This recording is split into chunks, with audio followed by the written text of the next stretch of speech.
നമസ്കാരം. ശശി തരൂർ എംപിയുടെ ലേഖന വിവാദം ചൂടുപിടിച്ചതോടെയാണ് പ്രതിപക്ഷ ആരോപണത്തെ നേരിടാൻ സ്റ്റാർട്ടപ്പുകളുടെ കണക്കുമായി മുഖ്യമന്ത്രിയുടെ ഓഫീസ് 3 ദിവസം മുമ്പെത്തിയത്.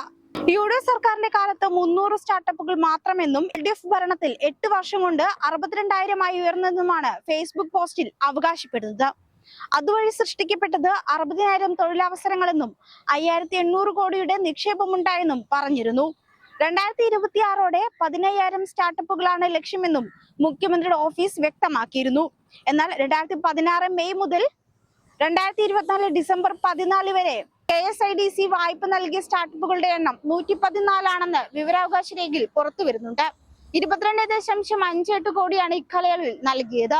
30 സ്റ്റാർട്ടപ്പുകൾ വായ്പാ തുക തിരിച്ചടച്ചു.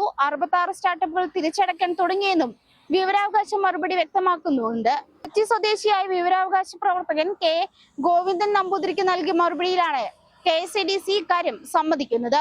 മുഖ്യമന്ത്രിയുടെ ഓഫീസിന്റെ ഫേസ്ബുക്ക് പോസ്റ്റ് കഴിഞ്ഞ യു.ഡി.എഫ് സർക്കാരിന്റെ കാലത്ത് 300 സ്റ്റാർട്ടപ്പുകൾ മാത്രമായിരുന്നു കേരളത്തിൽ ഉണ്ടായിരുന്നതെന്നാണ്. സർക്കാരിന്റെ കഴിഞ്ഞ 8 വർഷം കൊണ്ട് അത് 62,000 ഉയർത്തിയിട്ടുണ്ട്.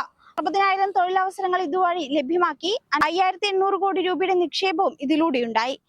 15,000 ചതുരശ്രടി ബിൽഡ് സ്പേസ് ആണ് 2016 ഉണ്ടായിരുന്നത്.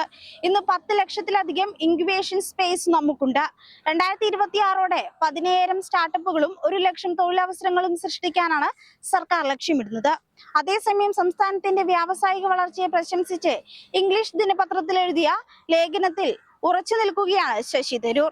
കേരളത്തിന് വേണ്ടിയാണ് സംസാരിക്കുന്നതും എഴുതുന്നതും. കേന്ദ്രത്തിന്റെയും അന്താരാഷ്ട്ര ഏജൻസിയുടെയും ഡയറ്റ അവലംബമാക്കിയാണ് ലേഖനമെന്നും തരൂർ പറഞ്ഞിട്ടുണ്ട്. എഴുതിയ കാര്യങ്ങൾക്ക് അടിസ്ഥാനരഹിതമായ വിവരങ്ങൾ എവിടെ നിന്ന് ലഭിച്ചു എന്ന് ലേഖനത്തിൽ തന്നെ വ്യക്തമാക്കിയിട്ടുണ്ട്. Global startup ecosystem ease of doing business റാങ്കിങ്ങിനെയും അടിസ്ഥാനമാക്കിയാണ് ലേഖനം. ഇത് രണ്ടും CPM-ന്റേതല്ലല്ലോ. വേറെ ഡേറ്റ കിട്ടിയാൽ ഞാൻ സുഖമായിട്ട് മാറ്റാം. കേരളത്തിന് വേണ്ടി മാത്രമാണ് എഴുതുന്നതും സംസാരിക്കുന്നതെന്നും ശശി തരൂർ പറഞ്ഞു.